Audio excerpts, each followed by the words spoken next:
Thanks for watching. Don't forget to like, comment, share and subscribe to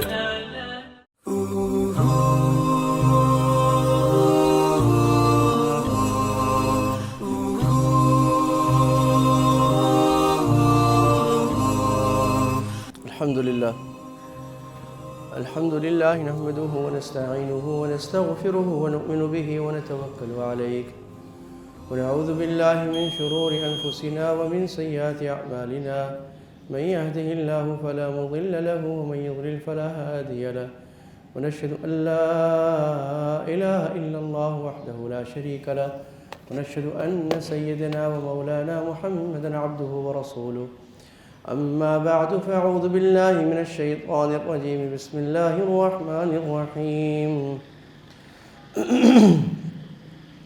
أم حسبتم أن تدخلوا الجنة ولما يعلم الله الذين جاهدوا منكم ويعلم الصابرين صدق الله العظيم. ایک مرتبہ محبت سے درود شریف پڑھ لیجیے. اللهم صل على محمد حمید مجید. اللهم بارك على محمد وعلى آل محمد كما باركت على إبراهيم إنك حميد مجيد. میرے عزیز دوستوں، انتہائی محترم مکرم بزرگوں، رسول اللہ صلی اللہ علیہ وسلم کی مبارک معطر حکمتوں سے بھری ہوئی زندگی کو سلسلے وار پڑھتے ہوئے آج ہمارا سلسلہ نمبر کون سا ہے؟ 19 ہے سجاد؟ 20. آج کچھ نمبر 20 پہ ہے. اور آج ہم پہنچ گئے ہیں 3 ہجری پر. ہم نے بدر پڑھ لیا اور پچھلے ہفتے ہم نے کیا واقعات پڑھے تھے؟ کوئی یاد ہے؟ ساجد بھائی کو یاد ہوگا، زکریا صاحب کو خاص سے یاد ہوتا ہے ماشاءاللہ. پچھلے ہفتے کیا بات کی تھی ہم نے؟ مسلمانوں کے نبی صلی اللہ علیہ وسلم کے دوسروں سے معاملات. ہاں، رسول اللہ کے دوسروں سے معاملات. اور کیا خاص بات کی تھی؟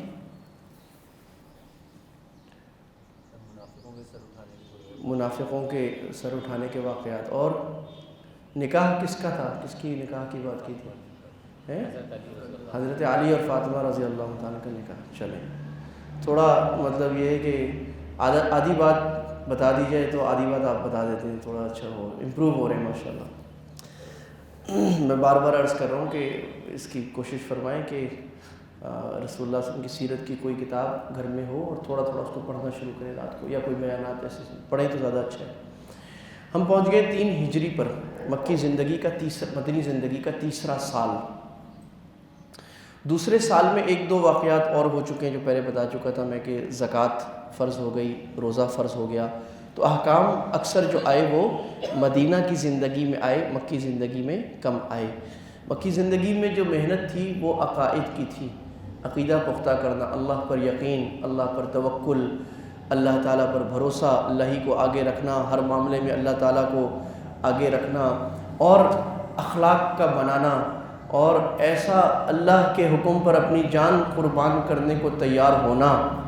تو یہ اور بدعات اور شرک پرستی اور اللہ کے سوا غیروں سے نظر ہٹانا، اس پر 13 سال محنت ہوتی رہی. جب یہ محنت پکی ہو گئی اب اعمال کی محنت ہو رہی ہے. اس لیے کہا جاتا ہے کہ اگر کسی کا عقیدہ پختہ نہیں ہے تو اس کے عمل اس کو کوئی فائدہ نہیں دیں گے. اگر وہ شرک کر رہا ہے، اللہ پر عقیدہ خراب ہے، اللہ پر یقین خراب ہے، تو اس کا عمل بیکار چلا جائے گا. کیونکہ عمل وہ ستون اور عمارتیں ہیں ایک بنیاد کی، اور عقائد بنیاد ہیں. مشرکین مکہ سے ایک جنگ بڑی غزوہ بدر ہو چکی ہے جس کو ہم تفصیل سے پڑھ چکے ہیں. اب اسلام کا دوسرا بڑا مارکہ یعنی غزوہ احد آج پڑھیں گے. اللہ تعالیٰ مجھے صحیح بات کہنے کی، ہم سب کو عمل کرنے کی توفیق عطا فرمائے. ہوا یہ تھا کہ مشرکین مکہ کو چونکہ بدر میں خطرناک شکست ہوئی تھی، ان کے 70 سردار مارے گئے، عام آدمی نہیں سردار. اور اتنے ہی لوگ قید کر لیے گئے تھے، ان کو بعد میں فدیہ لے کے چھوڑا گیا. اور تو ذلت آمیز شکست قریش مکہ اور کفار مکہ کو ہوئی. تو وہ اس کا بدلہ لینے کے لیے پرتول رہے تھے کہ کسی طرح بدلہ لیں، اور وہ اس کی تیاریاں کر رہے تھے ان 2 سال سے کہ ہم یہ کریں. تو چنانچہ انہوں نے اپنا یعنی قصاص لینے کے لیے کہ ہمارے اتنے لوگ بدلہ لینے کے لیے ایک لشکر جرار تیار کیا. یہ تو اس کا معاشرتی سبب تھا کہ اپنی حمیت اس کا ایک دینی سبب بھی تھا کہ دینی سبب کیا ہے؟ دینی سبب یہ تھا کہ اللہ نے فرمایا کہ الذین کفروا ينفقون اموالهم لیصدوا عن سبیل اللہ، کافر لوگ اپنا مال خرچ کرتے ہیں لوگوں کو اللہ کے راستے سے روکنے کے لیے، کرتے رہیے، تو اس لیے انہوں نے یہ مال خرچ کرنا شروع کیا۔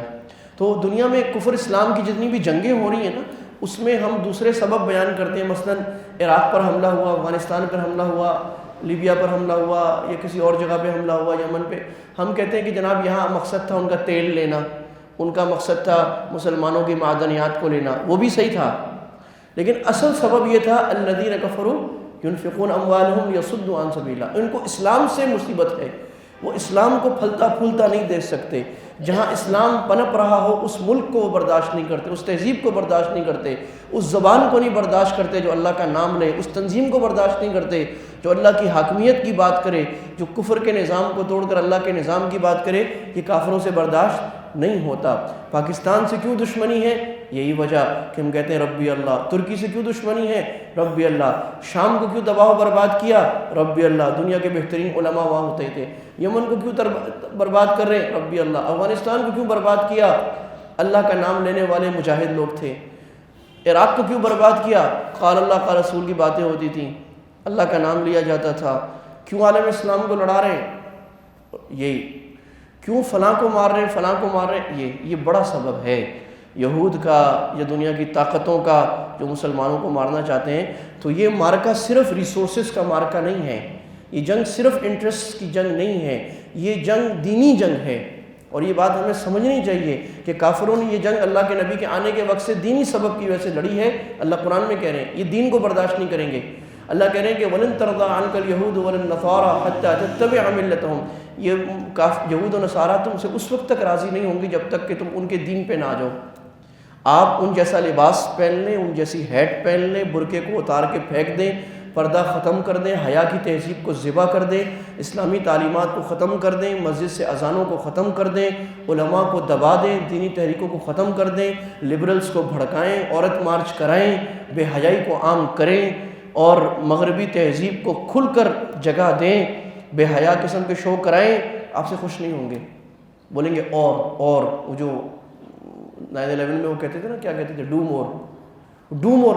کب؟ اللہ فرما رہے حتیٰ تتبع ملتہم، جب تک کافر نہیں بن جاؤ گے اس وقت تک وہ تم سے۔ تو بہت سارے لوگ اللہ بچائے کافر بن جاتے ہیں اور بن رہے ہیں اس وقت۔ نوجوانوں میں پاکستان میں ہماری جو یوتھ ہے اس میں خطرناک تعداد ایسی ہے جو ایتھیسٹ ہو رہی ہے، ملحد ہو رہی ہے، کہ مغربی تہذیب کا اثر، اس کی بڑھوتری، اس کے اثرات اور اس کی ایک ہیبت، اس کا رعب، اس کی چمک، وہ یہ کہہ رہی ہے ہمارے تو فرسودہ ہیں، پرانے گروندے ہیں، پرانے گڑھے ہیں، یہ ہے نئی تہذیب، یہ ہے ترقی، یہ ہے چمک، اس کو کہتے ہیں ڈیولپمنٹ۔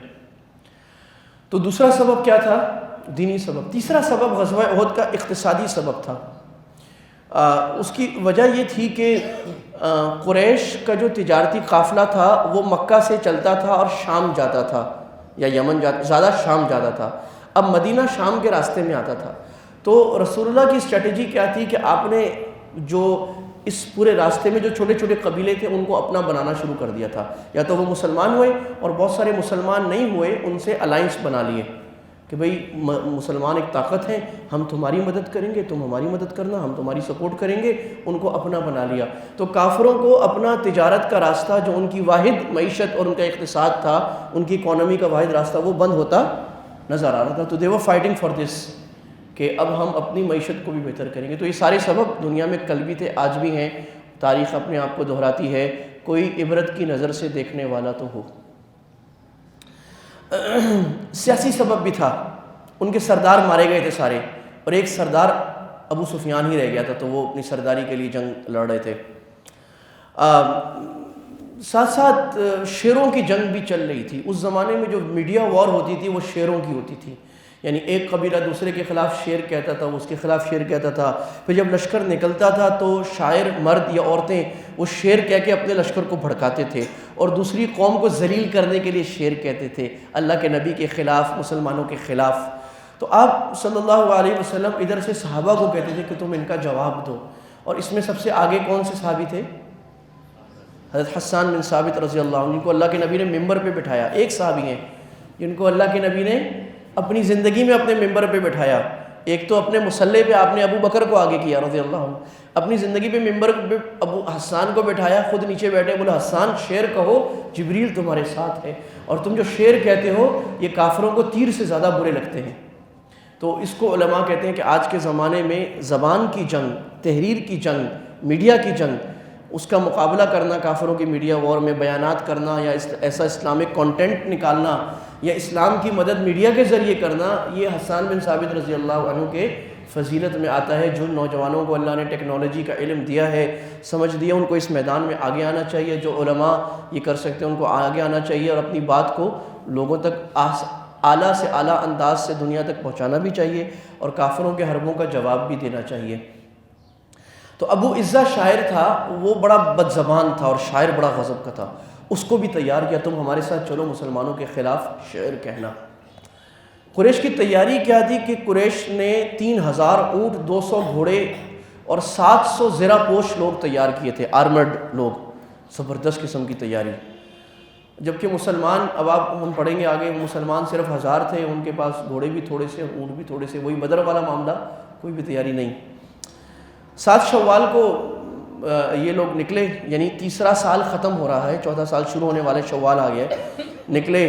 اور اس میں ابو سفیان بھی تھے, اس میں ہند بن عتبہ بھی تھی, جس کو ہندا کہتے ہیں, جس کا باپ مارا گیا تھا بدر میں. اپنے ساتھ انہوں نے گانے بجانے والی عورتیں بھی لیں کہ وہ گانے بجائیں, طبلے بجائیں, عیاشی بھی ہو اور اپنے فوجیوں کا حوصلہ بلند کریں, اس لیے بھی ہوتا تھا. رسول اللہ صلی اللہ علیہ وسلم, حضرت عباس ابھی تک بظاہر مسلمان نہیں ہوئے تھے. رسول اللہ کے چچا حضرت عباس ابھی تک بظاہر مسلمان نہیں ہوئے تھے. انہوں نے رسول اللہ کو پوری خبر خط کے ذریعے چپکے سے پہنچائی مدینہ کہ اتنے لوگ آ رہے ہیں, ایسی تیاری ہے, یہ ہے, اس راستے سے آئیں گے, پوری فیکٹس اینڈ فگرز کی بنیاد پہ خبر بتائی. اسی وجہ سے حضرت عباس مسلمان بظاہر ہوئے 7 ہجری میں, غزوہ حدیبیہ کے بھی بعد, عمرۃ القضاء پہ, فتح مکہ سے تھوڑا پہلے. تو بہت سارے علماء سیرت کا خیال یہ کہ عباس رضی اللہ عنہ مسلمان پہلے ہو گئے تھے, انہوں نے اپنے اسلام کو چھپایا ہوا تھا تاکہ مشرکین مکہ کی جاسوسی کر سکے اور رسول اللہ کو صحیح صحیح خبریں پہنچا سکے. اور یہ ہم پڑھ چکے ہیں کہ رسول اللہ کے جاسوس پورے عرب میں پھیلے ہوتے تھے اور آپ کو پل پل کی خبریں ہر قبیلے کی آ رہی ہوتی تھی, کون قبیلہ مسلمانوں کے خلاف کیا تیاری کر رہا ہے. بہت زبردست قسم کا انٹیلیجنس کا نیٹ ورک اللہ کے نبی کا چل رہا ہوتا تھا. آپ صلی اللہ علیہ وسلم نے سب صحابہ کو کہا کہ چلو جی جنگ آ گئی ہے, اب یہ مشورہ دو کہ ہم مدینہ میں رہ کر لڑائی کریں یا مدینہ سے باہر نکل کر لڑائی کریں. جو بڑے صحابہ تھے, بڑے بزرگ صحابہ, پرانے اور بڑی عمر کے لوگ, اور خود اللہ کے نبی صلی اللہ علیہ وسلم بھی, ان کی رائے یہ تھی کہ ہم مدینہ میں رہ کر دفاعی پوزیشن میں, ڈیفینسو پوزیشن میں لڑائی کریں. اور جو جوان تھے, جذبہ تھا, انہوں نے کہا ہم باہر نکل کے لڑائی کریں گے. بدر میں جب ہمارے پاس کچھ نہیں تھا تو ہم جیت گئے, آج تو بہت ہے اور ہم دانت کھٹے کر دیں گے, ہم دشمن کی ایسی کی تیسی کر دیں گے, ہم تو بڑے جانباز ہیں, جامرد ہیں, ہم چھوڑیں گے نہیں. تو بزرگوں نے ایک دو دفعہ اپنی رائے دی, جوانوں نے بہت اصرار کیا اپنی رائے پر, نہیں نہیں نہیں نہیں نہیں نہیں ہم باہر نکلیں گے. تو اللہ کے نبی نے اپنی رائے کے خلاف جب اصرار اتنا ہوا تو آپ نے کہا ٹھیک ہے تو پھر باہر نکل کر کریں گے. آپ نے جمعے کا خطبہ دیا, جمعے میں جہاد کی ترغیب دی, ابھارا صحابہ کو, اور آپ اسلحہ پہن کر بات نکل آئے. جب آپ نکل آئے تو جوانوں کو بعض بڑے صحابہ نے سمجھایا کہ دیکھو مشورے کی حقیقت یہ ہے کہ اپنی رائے دینا, خاص طور پہ چھوٹے لوگوں کو رائے ضرور دینی چاہیے اور بڑوں کو بھی چھوٹوں سے رائے لینی چاہیے, لیکن چھوٹوں کو اصرار نہیں کرنا چاہیے. تم نے اصرار کیا اور اللہ کے نبی کی منشا کے خلاف ان کو نکالا, تم نے بہت غلط کام کیا. تو جب اللہ کے نبی اسلحہ پہن کر نکل آئے تو انہوں نے کہا کہ یا رسول اللہ ہم سے غلطی ہوگی, ہم نے اصرار کیا, آپ کو جو سمجھ میں آ رہا ہے آپ وہ کریں. آپ نے فرمایا اب تو میں اسلحہ پہن کر نکل آیا ہوں. اور جب نبی اسلحہ پہن لیتا ہے تو اب یہ اللہ کی سنت کے خلاف ہے کہ وہ اسلحہ اتارے یہاں تک کہ اللہ اس کے اور کافروں کے درمیان فیصلہ کر دے. اب جب تک فیصلہ کن جنگ نہیں ہوگی میں اسلحہ نہیں اتاروں گا, اب تو چلو. عبداللہ بن ابی کی رائے بھی یہ تھی کہ ہم مدینہ کے اندر رہ کر لڑیں. آپ نے مدینہ کی حفاظت میں محمد بن مسلمہ رضی اللہ عنہ, جو صحابہ میں جانباز ترین اور اللہ کے نبی بڑے بڑے غزوات کا کمانڈر انہیں بنایا کرتے تھے, اس کو کہا جاتا ہے رسول اللہ کے ہٹ مین تھے یہ محمد بن مسلمہ. جب آپ کو خفیہ مہم بھیجنی ہوتی, کوئی ایسیسینیشن کرانی ہوتی, آپ محمد بن مسلمہ کو بھیجتے تھے. اور عبداللہ بن ابی بھی نکلا اپنے 300 ساتھیوں کے ساتھ. 300 ایسے لوگ تھے جو منافق تھے, یا منافق نہیں تھے، ان کا ایمان کمزور تھا. 1000 نکلے، 300 یہ لوگ تھے. عبداللہ بن ابی راستے سے واپس ہو گیا اور اس نے کہا کہ یہ تو لڑائی نہیں ہے، خودکشی ہے. اتنے بڑے خطرناک لشکر سے باہر نکل کے لڑائی کرنا خودکشی ہے، ہم نہیں لڑتے. اور قرآن نے عبداللہ بن ابی کے الفاظ کو نقل کیا، قالوا لو نعلم قتالا لاتبعناکم. سورہ آل عمران میں غزوہ احد کا پورا تذکرہ ہے کہ اگر ہمیں پتہ ہوتا یہ لڑائی ہے ہم تو ضرور تمہارے ساتھ جڑتے، لیکن یہ لڑائی ہے نہیں، یہ خودکشی ہے، ہم نہیں جاتے. واپس چلے گئے. اب جب یہ واپس گئے تو بعض مسلمانوں کے 2 چھوٹے قبیلے، وہ بھی ان کو بھی ہوا کہ ہم بھی واپس جائیں. تو ان کو صحابہ نے سمجھایا اور 1-2 صحابہ نے بڑی جذباتی ایمانی تقریر کی وہاں پر کھڑے ہو کے. تو وہ اللہ نے ان کو الحمدللہ واپس ہونے سے بچا لیا اور وہ واپس آ گیا. اس کا بھی اللہ تعالیٰ نے سورہ آل عمران آیت نمبر 122 میں تذکرہ فرمایا کہ جب 2 گروہ تمہارے یہ ارادہ کر رہے تھے ان تفشلا، کہ وہ بھی کمزوری دکھائیں اور ہار بیٹھے اور پیچھے چلے جائیں، واللہ ولیہما، اللہ ان کا ولی تھا اور اللہ نے مدد کی، ان کو ایمان پر قائم رکھا. یہ بات بھی سمجھ لیں، جب امیر جہاد کا اعلان کر دیتا ہے اس وقت پیٹ پھیرنا حرام ہے. اس وقت کیا ہے؟ یعنی جن لوگوں کو کہا ہے کہ تم نے لڑنا ہے، یا تو نفیر عام ہوتا تھا اس زمانے میں بھی سارے نکلو کیونکہ تعداد ہی تھوڑی سی تھی، اور یا امیر کہتا تھا فلاں فلاں کو نکلو. اس کے بعد میدان جہاد سے پیٹ پھیرنا یہ بڑے کبیرہ گناہوں میں ہے، کیونکہ آپ نے نظم کو توڑا اور اللہ کے جہاد سے پیٹ پھیری، اور اس حالت میں کوئی مارا جائے تو بڑی خطرناک موت ہے پیٹ پھیرنے کی حالت میں. یہ پھر بعد میں حضرت امیر معاویہ رضی اللہ کے زمانے میں اور بعد کے زمانوں میں پھر فوج الگ ہو گئی اور سویلینز الگ ہو گئے. پھر رضاکار مجاہدین چلتے رہے، لیکن بعد میں پھر عالم اسلام کا جو بڑی سلطنت امیہ بنی، عثمانیہ بنی، اور آج کا جو زمانہ ہے اس میں یہ ہو گیا کہ آرمی الگ ہوتی ہے اور سویلینز الگ ہوتے ہیں. جب امیر کہتا ہے لڑائی کرو تو سویلینز کو نہیں کہا جاتا، فوجیوں کو کہا جاتا ہے. تو اب یہ جو جہاد کی آیتیں ہیں یہ فوج پر لاگو ہوتی ہیں ساری، یعنی جہاد فوج کرتی ہے ہر اسلامی ملک کا، وہ مجاہدین ہیں.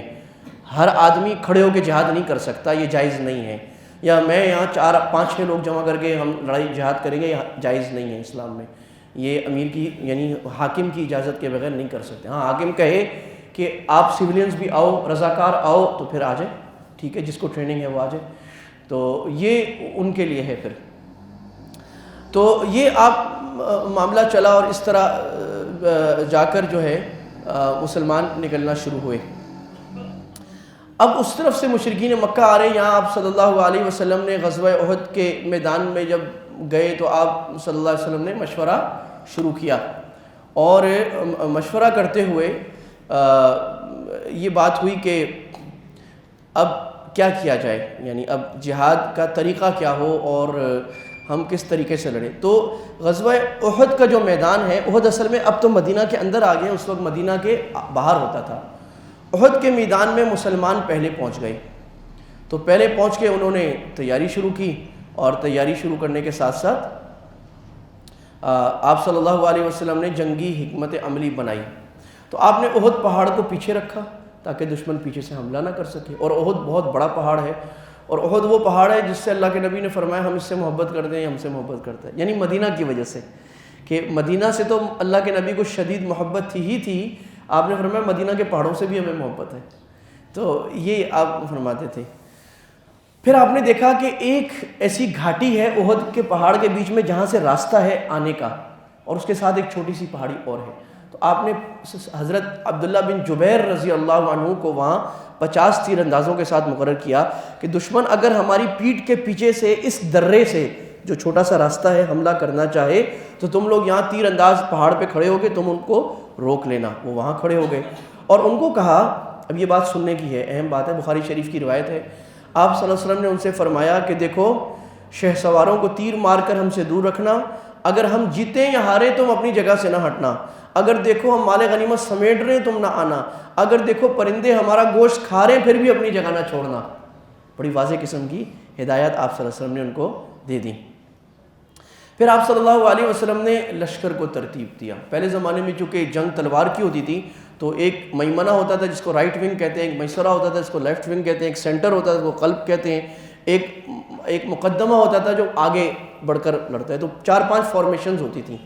تو آپ صلی اللہ علیہ وسلم نے فارمیشنز بنائی، اور آپ کو اتنا پتہ تھا کہ دشمن کی فارمیشن میں بائیں ہاتھ میں کون ہے، آگے دائیں ہاتھ میں کون ہے. کہ وہاں عمرو بن العاص ہیں اور ادھر خالد بن ولید ہیں، تو آپ نے خالد بن ولید کے سامنے حضرت زبیر بن عوام کو رکھا کہ وہ سب سے ان کا زبردست قسم کا جرنیل ہے، تو میرا بھی سب سے زبردست جرنیل اس کے سامنے ہوگا۔ تو دیکھو بھائی اس بات سے ہمیں سمجھ کیا آ رہی ہے، میں بار بار اس بات سے سمجھ یہ آ رہی ہے کہ اسلام کوئی رہبانیت کا دین نہیں ہے، کہ اسلام کا مطلب یہ ہے اس دن پرسوں کوئی بات ہو رہی تھی، ایک ڈاکٹر صاحب تھے تو کوئی مسئلہ تھا کافی گریو میڈیکل، تو ڈاکٹر صاحب انہوں نے کہا بھائی یہ ہے بات کریں گے میڈیکلی۔ ڈاکٹر صاحب نے کہا اچھا آپ تو ریلیجس بات ہو گئی، مطلب وہ اس کو کم سمجھ رہے تھے کہ ہاں یہ میڈیکل میں ریلیجس بات کا کیا تعلق ہے، چلو جی سن لیتے ہیں ایک تفریح کے طور پہ۔ یہ بات ہمیں باور کرانے کی ضرورت ہے کہ اسلام صرف مذہب نہیں ہے، اسلام دین اور نظام ہے۔ یہ ہمیں عبادت بھی سکھاتا ہے، یہ ہمیں معاشرت بھی سکھاتا ہے، یہ ہمیں سیاست بھی سکھاتا ہے، یہ جنگ بھی سکھاتا ہے، یہ کاروبار بھی سکھاتا ہے، یہ مالک بننا بھی سکھاتا ہے، یہ ملازم بننا بھی سکھاتا ہے، یہ انڈسٹری لگانے کے بھی اصول بتاتا ہے، یہ دنیا چلانے کے اصول خارجہ داخلہ بھی بتاتا ہے۔ جب تک ہم اسلام کے پورے نظام کو نہیں لیں گے جو 14ویں کے چاند کی طرح واضح ہے، اور فقہا نے اس کے اندر مزید واضح کرتے چلے جا رہے ہیں اس کو ہر زمانے کے مطابق، اس وقت تک امت مسلمہ کی کامیابی نہیں ہے۔ صرف عبادات میں لگنے سے، صرف ذکر تلاوت میں لگنے سے امت کبھی بھی کامیاب نہیں ہو سکتی، یہ بہت اہم ہے، تاج ہے، لیکن سارے کا سارا دین ادخلوا فی السلم کافہ، سارے کے سارے دین میں جب تک داخل نہیں ہوں گے، اسلام کے پھل، اسلام کے منافع، اسلام کے فائدے، ترقی، عروج، عزت ہمیں نہیں مل سکتی۔ وہ تو عیسائیوں کے ہیں رہبانیت کے، دین کا مطلب یہ ہوتا ہے کہ حجرے میں گھس کے بیٹھ جاؤ، غار میں بیٹھ جاؤ، اس کو کہتے ہیں دیندار آدمی۔ ہمارے یہاں دیندار آدمی اس کو نہیں کہتے جو سارا دن مسجد میں بیٹھا ہے، دیندار آدمی اس کو کہتے ہیں جو وقت کے تقاضے کے مطابق، اسلام کے تقاضے پر کاروبار میں اسلام کے مطابق کاروبار کرتا ہے، انڈسٹری میں اسلام کے مطابق انڈسٹری لگاتا ہے، گھر میں اللہ کے نبی اور اللہ کے حکم کے مطابق بیوی سے معاملہ کرتا ہے، اللہ سے ڈرتا ہے، بچوں سے معاملہ کرتا ہے، ان کی اعلیٰ تربیت کی فکر رکھتا ہے، وقت دیتا ہے، والدین کے ساتھ، رشتہ داروں کے ساتھ وہ معاملہ کرتا ہے جو اللہ تعالیٰ نے رکھا ہے، پھر یہ ہے مومن پورا، پھر یہ ہے پورا اسلام۔ تو آپ صلی اللہ علیہ وسلم نے یہ طریقہ بنایا، اور اس کے بعد آپ نے صحابہ کو پھر کھڑے ہو کے تقریر فرمائی۔ تو یہ وعظ کرنا، تقریر کرنا، مسلمانوں کو ابھارنا، اعمال کی ترغیب دینا، اس میں ہر انسان کو ضرورت ہوتی ہے۔ کوئی انسان کتنا بھی کامل ہو، اس کو اچھی بات سننے کی ضرورت ہوتی ہے، اللہ کے نبی سنت ہے، اور بات کرنے سے جذبے میں ترقی آتی ہے، ایمان مضبوط ہوتا ہے، بڑھتا ہے کسی بھی طرح، تو موٹیویشن چاہیے، اللہ کے نبی نے ترغیب دی۔ اور آپ نے پھر اپنی تلوار مبارک نیام سے نکالی، آپ نے کہا اس کا حق کون ادا کرے گا؟ تو سب صحابہ نے کہا ہم کریں گے۔ تو ابو دجانہ نے کہا کہ یا رسول اللہ اس کا حق کیا ہے؟ آپ نے فرمایا کہ اس تلوار سے دشمن کو ایسے مارو کہ تلوار ٹیڑھی ہو جائے، اتنا مارو، اتنی ضربے لگاؤ اللہ کے دشمنوں پہ۔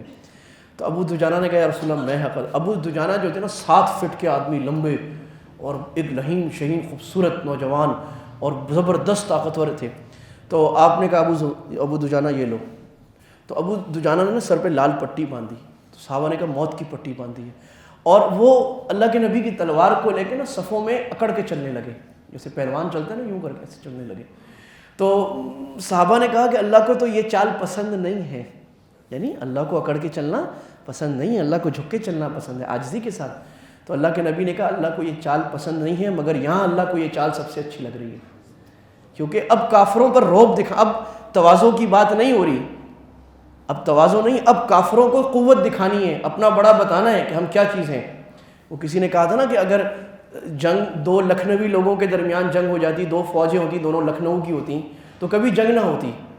اس کی وجہ یہ تھی کہ ایک بولتا ہے حضور پہلے آپ، اتر نہیں جی پہلے آپ، اتر نہیں جی واللہ پہلے آپ، وہ حضرت ہم سے نہیں ہوگا پہلے آپ، تو یہ ہو جاتا۔ تو موقع کی بات ہوتی ہے کہ کبھی تواضع دکھانی ہوتی ہے، کبھی تواضع نہیں، اپنی بات بتانی ہوتی ہے، اپنی پوزیشن بتانی ہوتی ہے، بھئی میں یہ ہوں اور میں یہ کر رہا ہوں اور میری بات سنو، اپنی حیثیت بتانی ہوتی ہے۔ تو ابو دجانہ چلے، اور اس طرح یہ مشرکین کا اب جنگ جو شروع ہوئی تو سب سے پہلے بھئی جو لوگ بعد میں آئے میں ان سے عرض کر دوں، ہم غزوہ احد پڑھ رہے ہیں اس وقت۔ غزوہ احد اسلام کا دوسرا بڑا مارکہ ہے، 3000 کا لشکر مشرکین کا آیا تھا، 1000 مسلمان بہت کم سامان کے ساتھ، مشرکین 3000 گھوڑوں کے ساتھ، 3000 اونٹوں کے ساتھ، تلواروں کے ساتھ نکلے ہیں۔ تو یہ اب لڑائی کا وقت غزوہ احد کے میدان میں آ گیا ہے۔ پہلے جب لڑائی ہوتی تھی نا، پہلے زمانے میں پہلے مبارزت ہوتی تھی، مبارزت جس کو ہم ڈیول کہتے ہیں، دو بدو جنگ، ایک آدمی نکلتا تھا۔ تو ایک آدمی ادھر سے نکلتا تھا تو وہاں سے طلحہ عبدری نکلا، بہت خطرناک، وہ ایک آدمی 40-50 کو سنبھالتا تھا، ایسا خطرناک آدمی. تو اس نے آ کے تقریر جھاڑی، کون ہے جو میرا مقابلہ کرے، آؤ میدان میں آئے، کوئی مرد کا بچہ ہے، اس کی ماں نے جنا ہے. تو حضرت زبیر بن عوام رضی اللہ عنہ، صحابہ کے تاج، اللہ کے نبی کے خاص صحابی، وہ آگے آئے، چھلانگ لگائی اور ایک وار میں اس کو اڑا دیا. تو یہاں پر اللہ کے نبی نے یہ بات فرمائی تھی حضرت زبیر کے لیے، لِكُلِّ نَبِيٍّ حَوَارِيٍّ وَحَوَارِي فِي الْجَنَّةِ زُبَيْرٌ، ہر نبی کا جنت میں ایک ساتھی ہوگا، خاص ساتھی، اور میرا جنت میں خاص ساتھی زبیر ہوگا. تو یہ حضرت زبیر رضی اللہ تعالی عنہ تھے جن کی یہ بہادری. اور اللہ کے نبی دیکھیں فضائل ملتے ہیں کام پر، بیکاری پر کوئی فضیلت نہیں ملتی، بیکاری پر جنت نہیں ملتی، کام پر، خون بہانے پر، پسینہ بہانے پر، محنت کرنے پر، مشقت کرنے پر، اپنا کمفرٹ زون چھوڑنے پر، مشکلات برداشت کرنے پر، مشکل باتوں پہ سٹینڈ لینے پر، اللہ کی بات کو آگے رکھ کے رشتہ دار، خاندان، مال، برادری کو پیچھے رکھنے پر اللہ کچھ نوازتا ہے، مفت میں نہیں چیز مل جاتی. پھر ادھر سے ایک ہی خاندان کے 5 آدمی نکلے، یعنی یہ جو مرا تھا اس کے 5 بیٹے نکلے، ابو سعد، عثمان، مصافع، کلاب، جلاس، یہ 4 نکلے، اور ارطاد بن شہیبیل، تو 6 آدمی نکلے ایک ایک کر کے. تو ایک ایک صحابی آگے جاتے رہے اور ان کو اڑاتے رہے.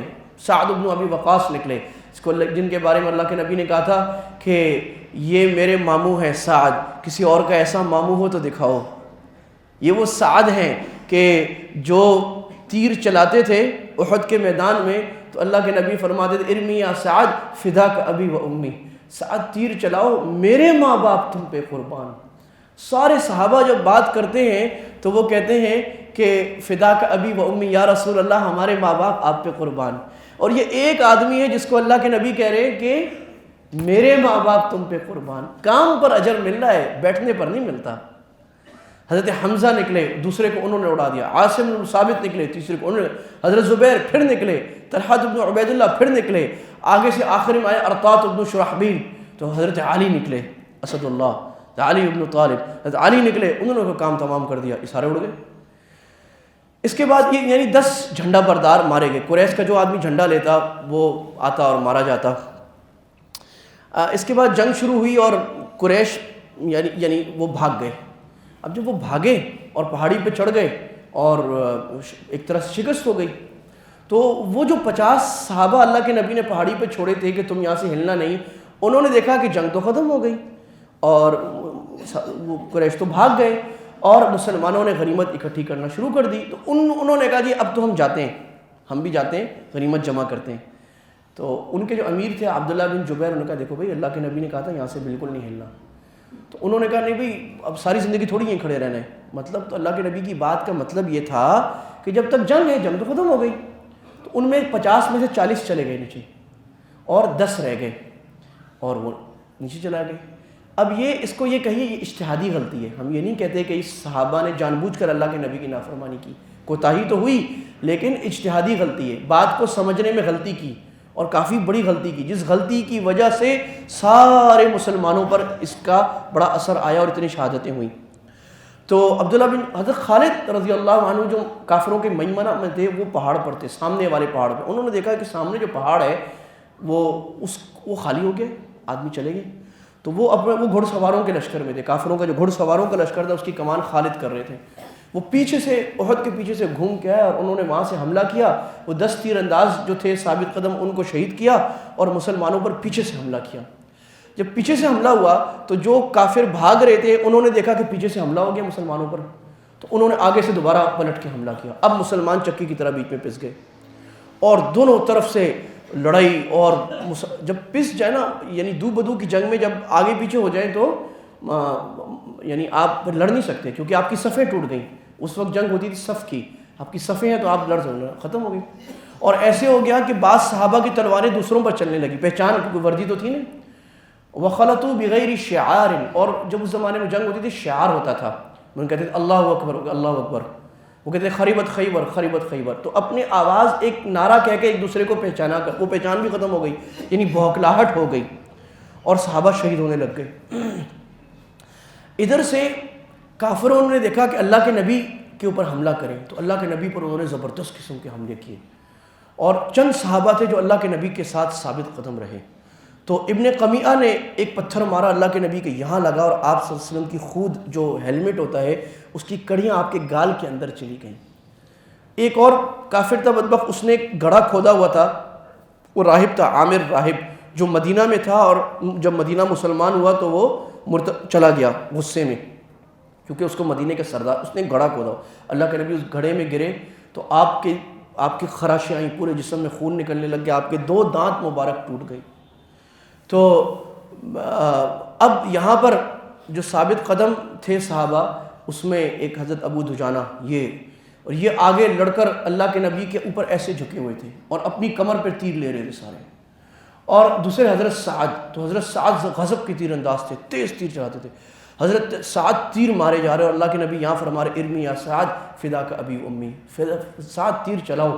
اور جو آدمی گزرتا صحابی، اللہ کے نبی فرماتے تھے اپنا ترکش سعد کے لیے خالی کرو، کیونکہ تم ایسے تیر نہیں چلا سکتے جیسے سعد چلاتا ہے. تو سعد کے سامنے تیر آئے جا رہے تھے اور سعد تیز تیز مارے، ایک ایک 2 مارے جا رہے تھے. اور اسی طرح حضرت طلحہ، حضرت زبیر بن عوام، حضرت علی، یہ صحابہ تھے جو اللہ کے نبی کے سامنے، اور کافر آتے تھے اور اللہ کے نبی ان کو دھکا دیتے تھے، وہ اس صحابہ ان کو دھکا دیتے اور تلواروں سے ہٹاتے اور تیر مارتے تھے. ایک آدمی جو حضرت بلال پر بڑا ظلم کیا کرتا تھا، کیا نام تھا؟ ابئی. تو ابئی جو تھا وہ آیا آگے اللہ کے نبی کے سامنے نا تلوار لے کے، تو صحابہ اس کو مارنے لگے. اللہ کے نبی نے فرمایا ہٹ جاؤ، میں خود. آپ نے ایک ساتھی کا نیزہ لیا، اس کو مارا اور ایک خراش آئی اس کے یہاں اور وہ چلا گیا. اس کے بعد مکہ جانے تک وہ گدھوں کی طرح چیختا تھا، ہائے ہائے. اس کو کہتے تھے پاگل ہو گئے، ایک خراش آئی ہے چیخ رہا ہے. کہا تمہیں نہیں پتہ یہ خراش کس نے ماری اور اس کی کیا تکلیف ہے. اور اسی تکلیف میں وہ مر گیا تھا. تو یہ ایک آدمی ہے زندگی میں جس کو اللہ کے نبی نے خود مارا ہے، باقی کسی پر اللہ کے نبی نے خود وار نہیں کیا. تو یہاں تک ہم پہنچ گئے. اس میں کچھ مزید باتیں ہیں، اگلے ہفتے ہم مزید باتیں کر کے غزوہ احد پر قرآن نے کیا بات کی، اور اس شکست پہ، عارضی شکست پہ قرآن نے ہمیں کیا سبق دیا اور ہمارے لیے سیکھنے کی کیا بات ہے. اور اللہ نے لمبی باتیں فرمائی سورہ آل عمران میں. سورہ آل عمران کا بڑا حصہ غزوہ احد پر ہے. اس کو اگلے ہفتے انشاءاللہ ہم سنیں گے. اللہ تعالیٰ مجھے صحیح بات. اس ہفتے کا خلاصہ یہ ہو گیا کہ غزوہ احد ایک بڑا اسلام کا دوسرا بڑا غزوہ ہے. کافر 3000، مسلمان 1000 نکلے ہیں. اللہ نے شروع میں مسلمانوں کو فتح دی ہے، پھر چند مسلمانوں کی کوتاہی کی وجہ سے پورے سارے مسلمانوں پر آفت آئی ہے. اور صحابہ 70 صحابہ جس میں حضرت حمزہ رضی اللہ عنہ ہے وہ بھی شہید ہو گئے. اللہ کے نبی کو بھی بڑے خطرناک زخم آئے، اور صحابہ کی جان نثاری اور جان فدائی کے عظیم ترین واقعات دنیا نے دیکھے جو آج تک امر ہیں. آخر دعوانا الحمدللہ رب العالمین. Thanks for watching.